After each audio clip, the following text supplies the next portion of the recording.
Typing into Google. Shabir has brought attention to the mathematical patterns in the Quran. I'm typing into Google mathematical patterns in the Bible and seeing what pops up. I'm going to go ahead and click on this one that says the astonishing pattern of sevens in the Bible, since Shabir appealed to the astonishing pattern of sevens. I don't know how reliable this is, but this is just what pops up to show you how easy this is. So this is Genesis, the first verse of Genesis, the very first verse of Genesis, and here's the list. The number of Hebrew words in Genesis 1:1, 7. The number of letters equals 28, which is 7 times 4. The first 3 Hebrew words translated in the beginning God created have 14 letters. That's 7 times 2. The last 4 Hebrew words, the heavens and the earth, have 14 letters. That's 7 times 2. The 4th and 5th words have 7 letters. The 6th and 7th words have 7 letters. The 3 key words, God, heaven, and earth, have 14 letters. That's 7 times 2. The number of letters in the 4 remaining words is also 14. That's 7 times 2.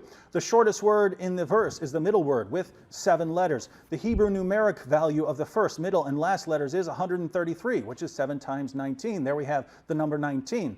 The Hebrew numeric value of the first and last letters of all 7 words is 1393, which is 7 times 199. But that's Genesis 1:1. What about the book of Matthew? In book of Matthew, chapter 1, verses 18 to 25, we have the history of Christ's birth, and he goes on with the same thing. The number of words in the 7-word passage is 161, which is 7 times 23. The number of vocabulary words is 77, which is 7 times 11. It just goes on and on. So is this good evidence? I don't see how it is. And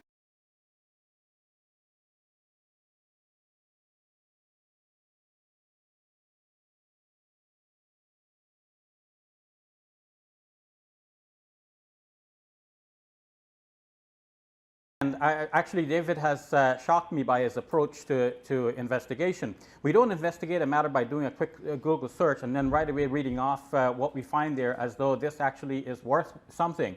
To do a proper search, if David has not heard what I presented before about the occurrence of the number 7 in the Quran and multiples thereof, then he should say, okay, I don't know about that, but let me go and research it, and maybe in another debate we'll come back to that question, or maybe in a follow-up writing. But you don't just Google and then rattle off whatever you read there. Typing into Google. Because as you know, on the web you have good and bad stuff. What he has just looked into, and actually I've looked into this in some detail, appears to me to be the work of Ivan Panin, who wrote a long time ago, but Christians have not followed up with his work, and they've actually refuted it, and they found that these patterns do not exist, that sometimes he fudged his data, he was very selective, and he even tried to rewrite his own Greek New Testament in order to make the numbers agree. Typing into Google.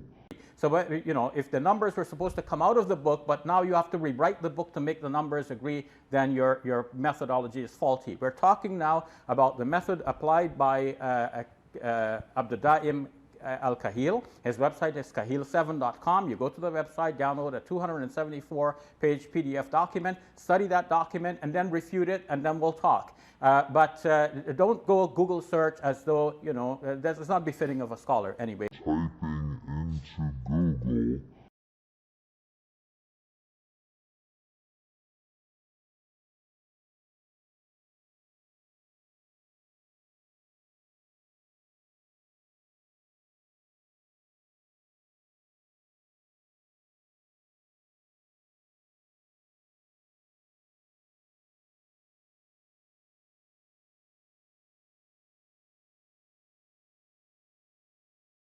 Typing into Google.